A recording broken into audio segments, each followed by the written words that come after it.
Hi everyone, আজি বনাবলৈ লৈছোঁ মই আটাৰে বনোৱা পিয়াজি পৰঠা আৰু তাৰ কাৰণে মই এটা বাউলত উলিয়াই লৈছোঁ অকমান আটা মই কেইচামুচমান লৈ ললোঁ প্ৰথমতে আৰু তাৰ পাছত এইফালে মই কাটি থৈছোঁ পিয়াজ যেহেতু পিয়াজৰে মেইন হ'ব পিয়াজি পৰঠা সেইকাৰণে পিয়াজ বেছিকৈ কাটি লৈছোঁ আৰু অলপমান মছলা ৰেডি কৰি লৈছোঁ আৰু মছলাৰ ভিতৰত মই উলিয়াই লৈছোঁ জিৰা ধনিয়া পাউডাৰ অলপ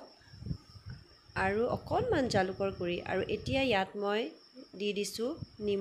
নিমখ আপোনালোকে সোৱাদ অনুসৰি দিব পাৰে আৰু তাৰ পিছত মই ইয়াত যোগ কৰিছোঁ যিখিনি পিয়াজ কাটি থৈছোঁ সৰু সৰুকৈ সেইখিনি দি দিছোঁ পিয়াজ আপোনালোকে যিমান সৰু সৰুকৈ কাটিব পাৰে সিমান সৰুকৈ কাটিলেই হ'ল চপ কৰি ল'লে হ'ল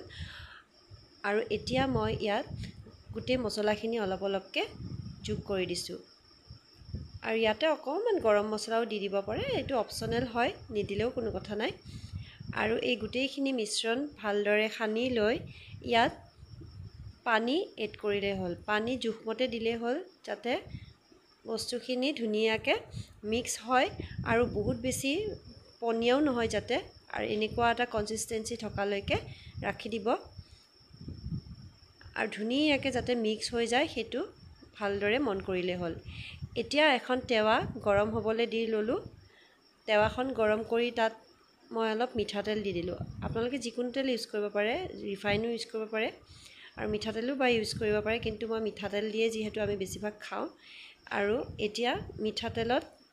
মই প্ৰথমতে এহেতা দি পেলাই গোটেইখিনি চাৰিওপিনে স্প্ৰেড কৰি দিলোঁ যেনেকৈ পৰঠা বনোৱা হয় এনেকৈ স্প্ৰেড কৰি